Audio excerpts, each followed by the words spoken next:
تبارک و تعالیٰ نے قرآن کریم کے اندر فرمایا وَوَصَّيْنَا الْإِنسَانَ بِوَالِدَيْهِ إِحْسَانًا کہ اپنے والدین کے ساتھ حسن سلوک کرو، اپنے والدین کے ساتھ احسان کرو، اپنی والدین کے ساتھ جو حسن سلوک کرو، لیکن ان اللہ لا یغفر ان یشرک بہ ویغفر ما دون ذلک لمن یشاء، لیکن یاد رکھنا والدین بھی اگر شرک کہنے کے لیے کہے، والدین بھی اگر اللہ کے حکم کے خلاف کہے کام کرنے، والدین بھی اگر معمولی کسی چیز شرک پر اٹل ہو جائے تو اس کو ماننا نہیں ہے۔ لا طاعت لمخلوق فی معصیت الخالق، کبھی بھی مخلوق کی اتباع نہیں کی جا سکتی ہے، کبھی بھی مخلوق کی پیروی نہیں کی جا سکتی ہے۔ جہاں اللہ کی نافرمانی ہو رہی ہو، جہاں اللہ کے خلاف ورزی ہو رہا ہو، جہاں اللہ تبارک و تعالیٰ کے حکم کی پامالی ہو رہی ہو، وہاں مخلوق کی بالکل ہم جو ہے فرما برداری نہیں کر سکتے، مخلوق کی بالکل ہر بات کو مان نہیں سکتے۔ یہ اللہ تبارک و تعالیٰ نے فرمایا ہے، یہ اللہ تبارک و تعالیٰ کا کلام ہے، اس لیے کہ شرک کو بالکل معاف نہیں کرے گا۔ اللہ کے نبی صلی اللہ علیہ وسلم نے فرمایا شرک سب سے خطرناک ہے۔ حضرت ابو ہریرہ سے فرمایا اے ابو ہریرہ او قتلت، قتل کر دیا جاؤ، او حرقت یا جلا دیا جانا، لیکن یاد رکھنا لا تشرک باللہ، اس کے ساتھ شرک مت کرنا کسی بھی حالت میں جائز نہیں ہے، نہ پہلے تھا نہ اب ہے نہ کبھی رہے گا۔ نماز میں کمی رہ جائے گی، اللہ اپنے فضل سے معاف کر دے گا۔ زکوٰۃ میں کمی رہ جائے گی، اللہ اپنے فضل سے معاف کر دے گا۔ روزہ میں کمی رہ جائے گی، اللہ اپنے فضل سے معاف کر دے گا۔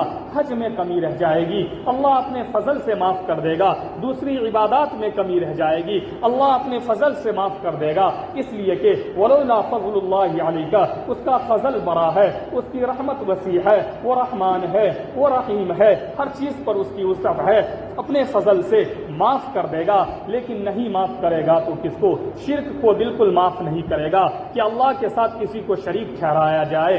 آج ہم لوگ کسی بھی حالت میں نہیں، کسی بھی حالت میں نہیں، اس لیے کہ آپ دیکھ لیجئے نوح کا بیٹا نبی کا بیٹا ہے، جب شرک کیا سامنے ڈوب گیا، سامنے مر گیا، نوح کہتا رہا انہ اے میرے پروردگار من اہلی، وہ تو میرے گھر والوں میں سے ہے۔ اللہ تبارک و تعالیٰ نے کہا انہ لیس من اہلک، وہ تمہارے گھر والوں میں سے نہیں، اس لیے کہ اس نے شرک کیا ہے، اس لیے کہ اس نے میرے خلاف ورزی کی ہے۔ نوح کی بیوی سامنے مر گئی، کیوں؟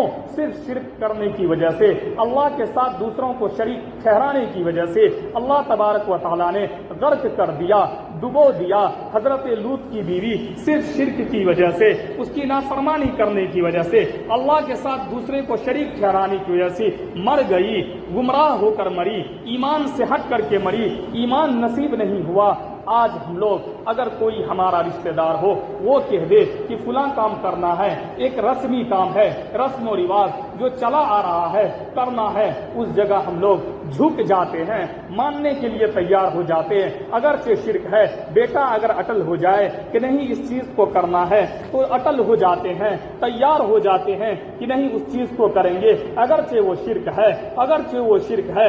داماد اگر اٹل ہو جائے کہ یہ کام کرو، ایک رسم ہے، چلا آ رہا ہے، کرنا ہے، شرک ہے، پھر بھی وہ مجبور ہو جاتا ہے، کرنے کے لیے تیار ہو جاتا ہے۔ ان اللہ لا یغفر ان یشرک بہ ویغفر ما دون ذلک لمن یشاء، جبکہ کسی بھی حالت میں شرک کو برداشت نہیں کیا جائے گا، چاہے ماں ہو اس کی بھی بات نہیں مانی جائے گی اس جگہ، چاہے باپ ہو اس کا بھی بات نہیں مانا جائے گا، بیٹا ہو اس کا بھی بات نہیں مانا جائے گا، بیٹی ہو اس کی بھی بات نہیں مانی جائے گی، اس لیے کہ لا طاعت لمخلوق فی معصیت الخالق، بالکل ہی اللہ کے نبی نے فرما دیا مخلوق کی اطاعت کر ہی نہیں سکتے ہیں، جہاں پر اللہ کی معصیت ہو، اللہ کی نافرمانی ہو، بالکل نہیں کر سکتے ہیں، بالکل نہیں کر سکتے ہیں۔ ورنہ اگر کرنے کا حکم ہوتا، اللہ کے نبی نے فرمایا اللہ تبارک و تعالی جو عرش کا مالک ہے، جو آسمان کا مالک ہے، جو زمین کا مالک ہے، جو عرش پر مستوی ہے، وہ اللہ، وہ پروردگار جس نے آدم کو بنایا، اتنے انبیاء کو بھیجے، انبیاء علیہ السلام کی لائن لگا دی، اتنے معزز، اتنے بڑے، اتنے اعلیٰ انبیاء کو بھیجا۔ اگر وہ اللہ تبارک و تعالی چاہتا تو نبی کو کہتا، انبیاء کے سامنے اس کی امت کو کہتا کہ سجدہ کرو، اس کی امت کو کہتا کہ اس کو خدا مانو، لیکن نہیں، نبی پاک صلی اللہ علیہ وسلم نے فرمایا کہ اگر اللہ تبارک و تعالیٰ کسی کو سجدہ کرنے کا حکم دیا ہوتا تو میں حکم دیتا کہ بیوی شوہر کو سجدہ کرے. شوہر کا اتنا اونچا مقام، شوہر کا اتنا اونچا مقام، شوہر کا اتنا اونچا بلند، اتنا مرتبت ہے، اتنی عظمت ہے. اللہ تک کے نبی نے فرمایا، اللہ کے نبی صلی اللہ علیہ وسلم نے فرمایا اگر اللہ اجازت دیتا تو میں اجازت دیتا کہ بیوی شوہر کو سجدہ کرے، لیکن نہیں، شوہر عظمت ضرور رکھتا ہے، شوہر رفعت ضرور رکھتا ہے، شوہر بلند مرتبت کا مالک ضرور ہے، لیکن نہیں، بیوی بھی سجدہ نہیں کر سکتی ہے، بیوی بھی سجدہ نہیں کر سکتی ہے. صرف سجدہ کس کو کرنا ہے؟ اسی رب کو کرنا ہے، اسی خدا کو کرنا ہے، اسی پروردگار کو کرنا ہے. اس کے علاوہ کوئی خدا نہیں، کوئی مالک نہیں، کوئی پروردگار نہیں، کوئی اس کے علاوہ کارساز نہیں ہے. بس قل هو اللہ احد اللہ الصمد لم یلد ولم یولد ولم یکن له کفوا احد. ہر چیز اس کے تابع، ہر چیز اس کے تابع ہے.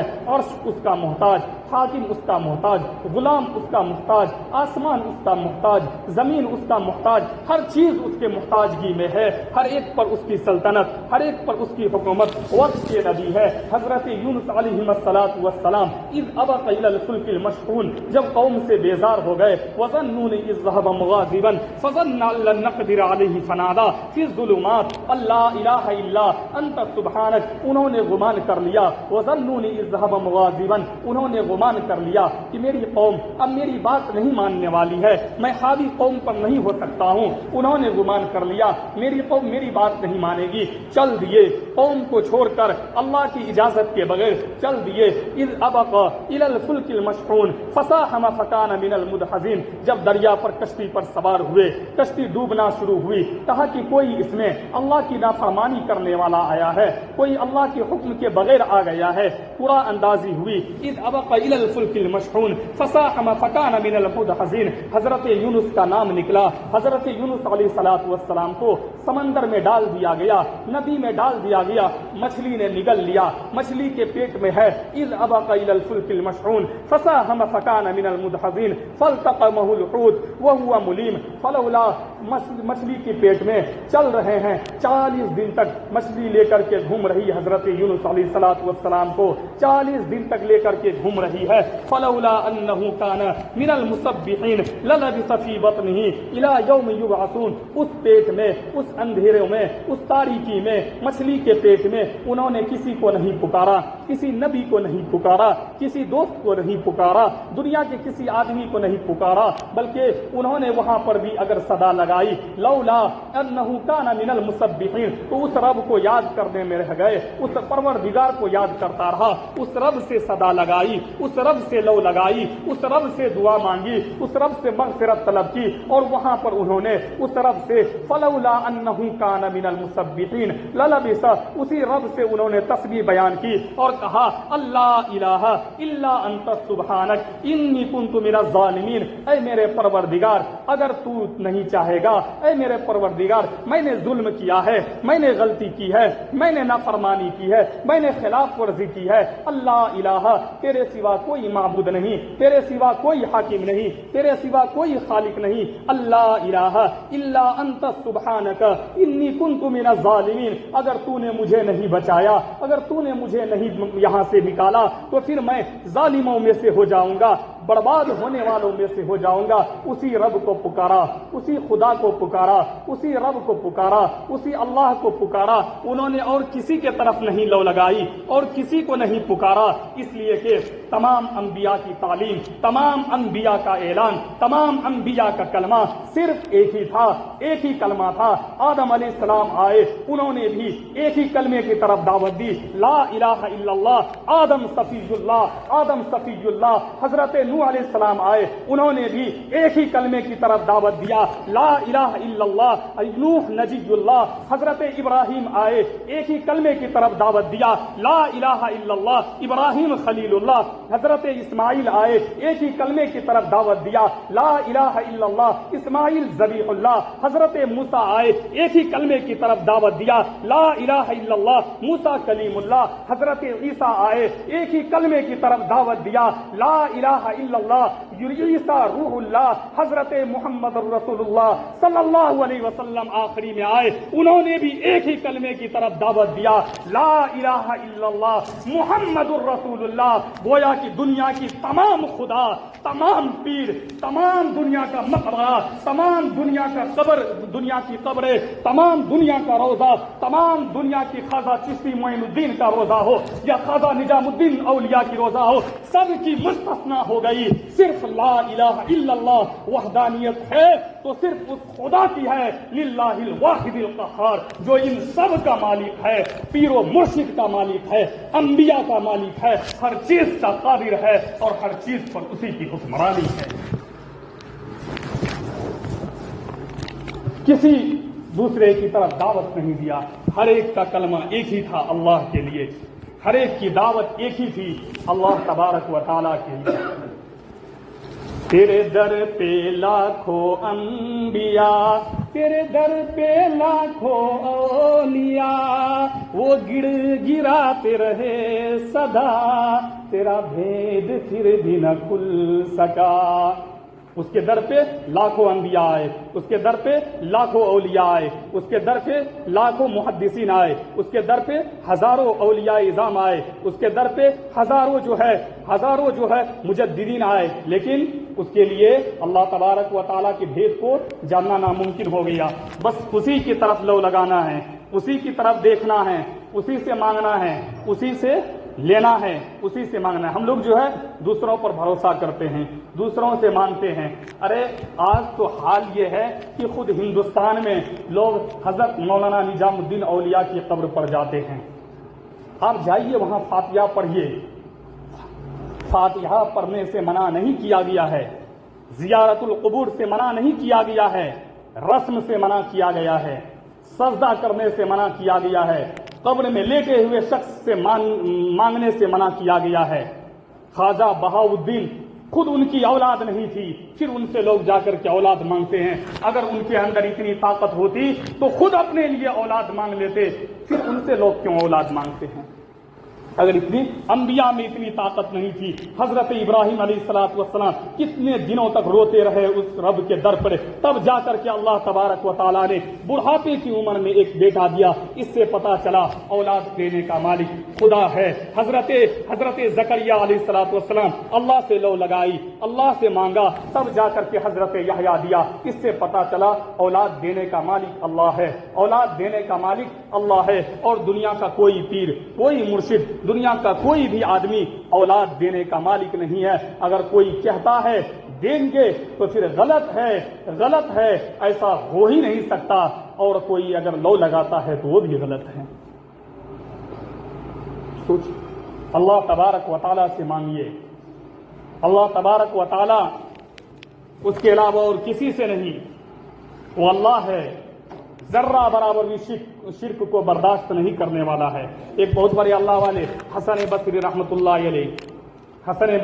اللہ علیہ وہ فرماتے ہیں کہ میں روزانہ اپنے گھر کے چھت پر شام کے وقت میں عصر کی نماز پڑھ کر کے جایا کرتا تھا، ٹہلا کرتا تھا۔ میں ایک روز اپنے چھت کے اوپر ٹہل رہا تھا، گھوم رہا تھا، میں نے بازو سے آواز سنی، ایک دھوبی کے گھر سے آواز سنی کہ ان کی بیوی جو دھوبن تھی وہ اپنے شوہر سے کہہ رہی ہے کہ میں جب سے اس گھر میں آئی ہوں کبھی چین سکون سے نہیں رہی ہوں، میں جب سے آپ کے پاس آئی ہوں صحیح ڈھنگ سے کھانا کبھی نہیں کھایا، میں جب سے آپ کے گھر میں آئی ہوں کبھی جو ہے میں چین و سکون کی نیند سے نہیں سوئی، میں جب سے آپ کے گھر میں آئی ہوں بہت زیادہ مجھے کچھ نہیں ملا، ہر تکلیف کو برداشت کی ہوں، پریشانی کو برداشت کی ہوں، ہر اعتبار سے میں نے آپ کی خدمت کی ہے، آپ کی خدمت گزاری میں نے کبھی بھی کمی نہیں کی، کوتاہی نہیں کی، غربت میں زندگی گزار دیا لیکن میں نے کبھی آپ کی خدمت گزاری میں کبھی نہیں کی۔ میرے شوہر محترم، زندگی بھر خدمت کرتی رہوں گی،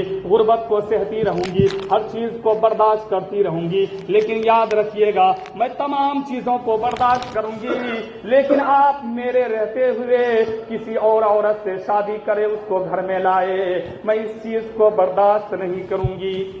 حسن بصری رحمۃ اللہ علیہ فرماتے ہیں جب میں نے اس کو سنا تو میں سر پر ہاتھ رکھ کر کے بیٹھ گیا کہ جو عورت معمولی اپنے شوہر کی خدمت گزاری کی ہے، جس عورت نے معمولی اپنے شوہر کے لیے تکلیف برداشت کی ہے، جس عورت نے معمولی اپنے شوہر کے لیے جو ہے خدمت معمولی اپنے شوہر کے لیے کچھ کیا ہے، وہ عورت کہہ رہی ہے کہ میں کسی بھی حالت میں دنیا کی تمام تکلیف کو برداشت کر سکتی ہوں، لیکن میرے ساتھ کسی دوسری عورت کو شرکت آپ کرے میں اس کو برداشت نہیں کر سکتی۔ تو پھر وہ پروردگار جو عرش کا مالک ہے، جو انسان کے اوپر ہزاروں انعامات کیے ہیں، جس کے انعامات لامحدود ہے، جو انسان کو کھلایا ہے، جس نے انسان کو اپنے ہاتھوں سے بنایا ہے، جس نے آدم کو اپنے ہاتھ سے بنایا، وَإِذْ قُلْنَا لِلْمَلَائِكَةِ اسْجُدُوا لِآدَمَ فَسَجَدُوا إِلَّا إِبْلِيسَ، جس نے انسان کے سامنے آدم کو جس نے انسان کے سامنے فرشتوں کو سجدہ کروایا، وہ اللہ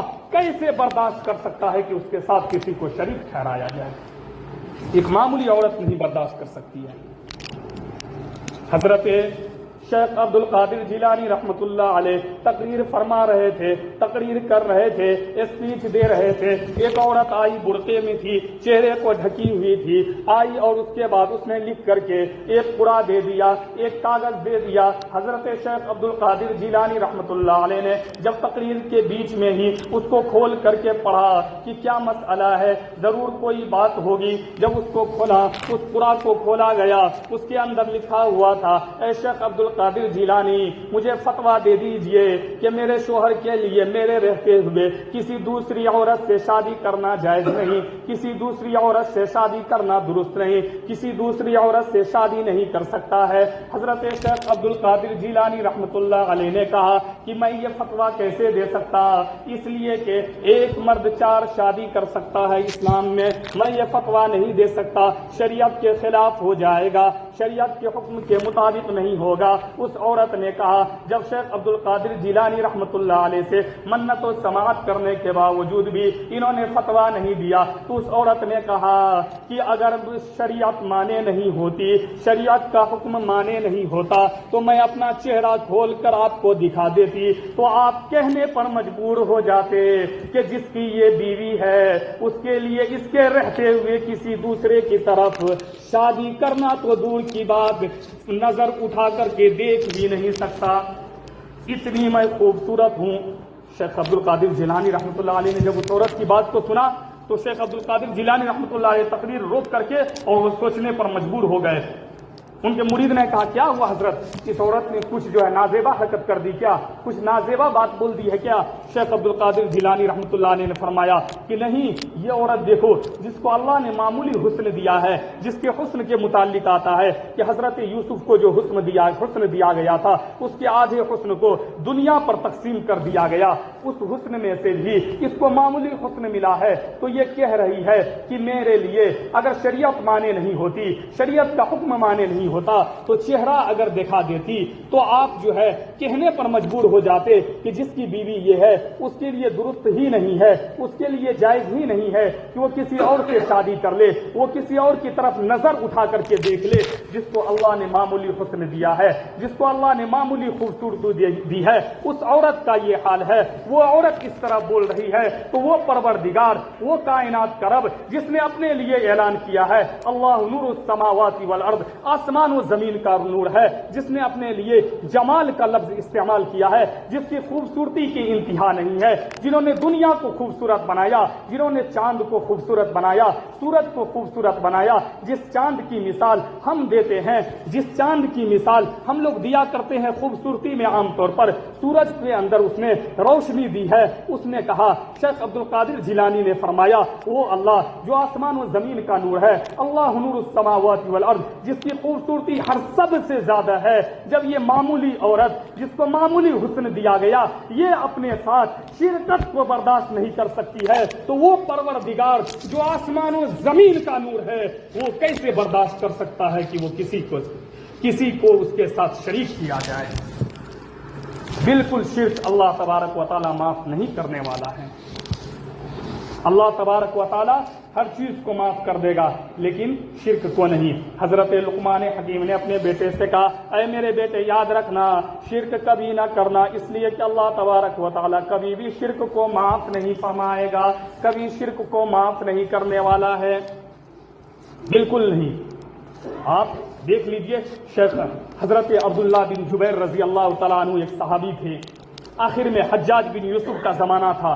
حجاج بن یوسف کچھ شرکیہ کام بھی کیا کرتے تھے. بہت سارے ان کے اعمال جو ہے شریعت کے خلاف ہوا کرتے تھے. بہت سارے صحابہ کو انہوں نے قتل کیا تھا. انہوں نے صحابہ کو, سب سے زیادہ صحابہ کو قتل حجاج بن یوسف نے کیا تھا. اس کے متعلق آتا ہے جب حجاج بن یوسف پیدا ہوا تو پیدا ہونے کے بعد جو ہے حجاج بن یوسف بول نہیں پا رہا تھا. وہ طبیعت اس کی خراب ہو گئی تھی. اس کے زبان پر خون لگایا گیا. تب جا کر کے وہ رونا شروع کیا. اس کے زندہ ہونے کی علامت پائی گئی. اس وقت سے ہی اس کے ذہن میں, اس کے دماغ میں خونخوار وہ بن گیا. آگے چل کر کے وہ حجاج بن یوسف جب اس کی سلطنت آئی, اس کی حکمرانی آئی, جب وہ بادشاہ بنا, انہوں نے اتنی زیادہ ظلم و زیادتی کی. صحابہ کو قتل کیا, اچھے صحابہ, اونچے درجے کے صحابہ کو قتل کیا.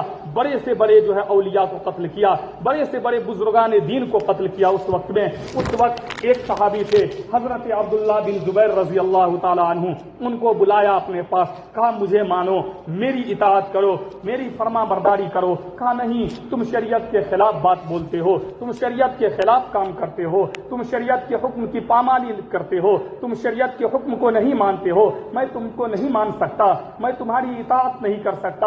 انہوں نے کیا کیا, پکڑا حضرت عبداللہ بن زبیر کو, پھانسی پر لٹکا دیا. اور پھانسی پر لٹکانے کے بعد اعلان کر دیا اس کی ناش کو کوئی نہیں اتارے گا. اس کی ناش لٹکی ہوئی ہے چوراہے پر لٹکی ہوئی ہے. لیکن انہوں نے اس کی فرما برداری نہیں کی. جنہوں نے شرک کی طرف دعوت دینا چاہا, جنہوں نے حکم خداوندی کے خلاف دعوت دینا چاہا, جنہوں نے اللہ کے حکم کی نافرمانی کرنا چاہا, حضرت عبداللہ بن زبیر ہے. رشتہ دار بھی دیکھیے ان کے کیسے دیکھ رہے ہیں. وہ بھی کہہ رہے ہیں کیا بہترین جو ہے سواری ہے, کیا بہترین دلہا ہے جنت کا جو جا رہا ہے جنت میں. حضرت عبداللہ بن زبیر کی ماں جب آئی, انہوں نے اپنے بیٹے کو لٹکا ہوا پایا. انہوں نے جب دیکھا کہ فصولی پر چڑھا ہوا میرا بیٹا ہے, اس نے کہا بیٹا کیا بہترین تو دلہا ہے, کیا تو جنت میں جانے والا ہے, کیا بہترین تو دلہا ہے, کیا تو بہترین جنت کا نظارہ کرنے والا ہے, جنت کا مالک بن گیا ہے. آج اپنوں سے شکوا ہے, دوسروں سے شکایت ہے, شرک بھی ہو جائے, اگر اللہ کے حکم کے خلاف بھی کام ہو, بیٹا کا دل نہ ٹوٹنا چاہیے, بیٹی کا دل نہ ٹوٹنا چاہیے, رشتہ دار کا دل نہ ٹوٹنا چاہیے. اللہ کے حکم کی نافرمانی ہو چلے گا, لیکن گھروں میں, قوم میں اور گاؤں کے لوگوں کے دل کو نہیں توڑنا ہے, گھروں کے لوگوں کے دلوں کو نہیں توڑنا ہے. اگر اللہ کے حکم کی پامالی ہو چلے گا, باپ کا دل نہیں توڑنا ہے. اللہ کے حکم کی پامالی ہو چلے گا, لیکن ماں کا دل نہیں توڑنا ہے. شرک ہو جائے چلے گا, کیا کریں گے مولانا, ماں جو ہے کھانا چھوڑ دیتی ہے, کہتی اگر تو ایسا نہیں کرے گا تو ہم نہیں کھائیں گے, چلے گا. بس اللہ کے حکم ٹوٹ جائے چلے گا, لیکن گھر والوں کا حکم نہیں ٹوٹنا چاہیے, گھر والے ناراض نہیں ہونا چاہیے, گھر والے نہیں ناراض ہونا چاہیے. آپ نے اسلام کا کلمہ پڑھا ہے, ایسے ہی نہیں. صحابہ جب ایمان لاتے, نبی کے پاس آتے, اللہ کے نبی فرماتے کیا تو نے صحیح طور پر ایمان لایا, قولوا لا الہ الا اللہ, اگر ایمان لائے ہو فاستقیم, جم جاؤ, اس طریقے سے جم جاؤ, اس طریقے سے جم جاؤ, پھر تجھے توڑا جائے, مارا جائے, پیٹا جائے, کبھی آہ نہ کرنا. حضرت بلال نے دکھا دیا کر کے مارا جاتا تھا, کوٹا جاتا تھا, دھوپ میں لٹا دیا جاتا تھا, لیکن ایک ہی صدا آتی تھی, اللہ کی.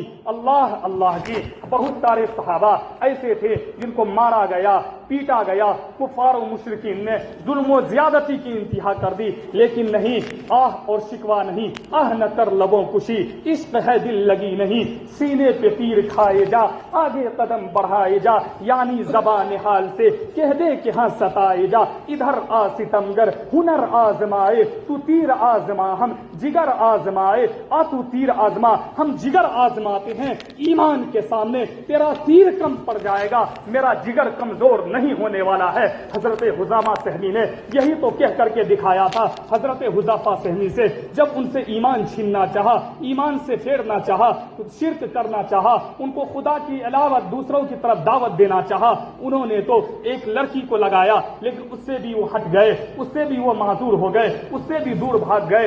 انہوں نے اپنے ایمان کا سودا نہیں کیا, ایمان سے ہٹ گئے, ان کو مارنے کی دھمکی دی, ایمان سے ہٹ گئے, دولت کے لیے کہا, لیکن نہیں, انہوں نے کہہ دیا، ڈائریکٹ انکار کر دیا، کچھ نہیں، جب ایمان ہو تو پھر کیا چیز ہے؟ قارون کی دولت، زمانے بھر کے مال و زر ملے اسلام کے بدلے تو اس پر پھونک دیں گے ہم، یہ ایمان ہے۔ ایمان کی طاقت یہ ہونی چاہیے، ایمان کی طاقت یہ ہونی چاہیے، جب اللہ تبارک و تعالی ذہن میں ہوگا، دماغ میں ہوگا، اللہ کا حکم ہمارے سامنے ہوگا، شرک کرنے کا، غلط کرنے کا جب دماغ میں آئے گا، بس ایک ہی آواز آئے گی، یاد جو آئی اس کی تو آتی چلی گئی، ہر آہو بکا کو پکارتی چلی گئی۔ اگر اس رب کے لیے آپ چلتے ہیں، اس رب کے لیے مانتے ہیں، اس رب سے لو لگاتے ہیں، پھر آپ دوسروں کی طرف نہیں جائیں گے۔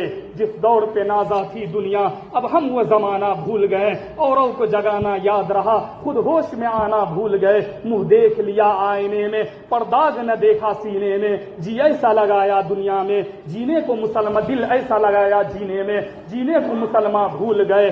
آذان تو اب بھی ہوتی ہے مسجد کی فضا میں اے انور، جس ضرب سے دل ہل جاتے تھے وہ ضرب لگانا بھول گئے۔ دنیا ہے، انسان ہے، انسانیت کے لیے جیے، اور اللہ تبارک و تعالیٰ کے خلاف ورزی اور شرک سے ہمیشہ اپنے آپ کو محفوظ رکھیے۔ شرک اللہ تبارک و تعالیٰ کسی بھی حالت میں برداشت نہیں کرنے والا۔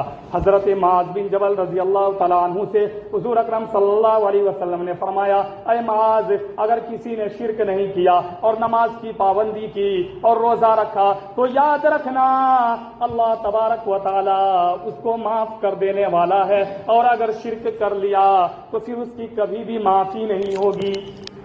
یہ شرک کے اوپر بات۔ دوسری بات، تیسرا عشرہ شروع ہونے والا ہے، اور تیسرا عشرہ جو ہے 20 تاریخ سے اعتکاف کے اندر بیٹھنا اس مسجد میں جس میں 5 وقت کی نماز ہوتی ہو، سنت مؤکدہ ہے۔ گاؤں والوں میں سے کسی بھی آدمی کا بیٹھنا ضروری، اگر نہیں بیٹھا تو پورے گاؤں والے گنہگار ہوتے ہیں، اور جتنا زیادہ سے زیادہ بیٹھے وہ اچھا ہے۔ اعتکاف میں بیٹھنے سے فائدہ کیا ہے؟ دیکھیے، اعتکاف میں بیٹھنے والا آدمی چونکہ جب اعتکاف میں بیٹھتا ہے تو ایک منٹ اس کا عبادت میں شمار ہوتا ہے۔ گویا کہ اگر زیادہ تر صحابہ سے جو ثابت ہے، حضرت عائشہ صدیقہ رضی اللہ تعالیٰ عنہ نے خود فرمائی، حضور صلی اللہ علیہ وسلم نے فرمایا کہ شب قدر کو رمضان کے آخری عشرے میں تلاش کرو۔ اسی طریقے سے حضرت عائشہ صدیقہ سے ایک روایت ہے کہ حضور صلی اللہ علیہ وسلم ہر رمضان میں آخری عشرے کا اعتکاف فرمایا کرتے تھے۔ تو اعتکاف کرنے سے فائدہ یہ ہے کہ آخری عشرے میں اگر شب قدر کی رات آئی تو گویا کہ آپ کا ایک منٹ اعتکاف کرنے والے کا عبادت میں شمار ہو رہا ہے، تو گویا کہ آپ نے شب قدر کو پا لیا، اور جس نے شب قدر کو پا لیا 1000 سال کی عبادت کے برابر اس کو ثواب ملنے والا ہے۔ تو اس لیے اعتکاف کا وقت آنے والا ہے، 4-5 دن کے بعد جو ہے 20 تاریخ سے اعتکاف کی نیت کر کے، اعتکاف کے لیے ضروری ہے کہ 20 تاریخ کو سورج غروب ہونے سے پہلے مسجد میں آ جائے، اعتکاف کی نیت کر کے بیٹھ جائے، اور اس کے بعد جو ہے چاند دیکھنے تک، جب چاند نظر آ جائے عید کا تو اس وقت جو ہے اعتکاف ختم ہوتا ہے۔ اعتکاف کی بہت بڑی فضیلت ہے، اللہ تبارک و تعالیٰ اعتکاف جو ہے کرنے والوں پر ہمیشہ رحمت جو ہے نازل فرماتا ہے، اللہ تبارک و تعالیٰ اعتکاف کرنے والوں سے خوش ہوتا ہے۔ بہت ساری متعدد روایات ہیں جس کے اندر اعتکاف کرنے والوں کی فضیلت جو ہے وارد ہوئی ہے، فضیلت بیان ہوئی ہے، جس کو انشاءاللہ مسائل کے طور پر بیان کیا جائے گا تفسیر کے بعد۔ اللہ ہم سب کو عمل کی توفیق عطا فرمائے۔ وما توفیقی الا باللہ۔ سنت ادا کر لیجیے۔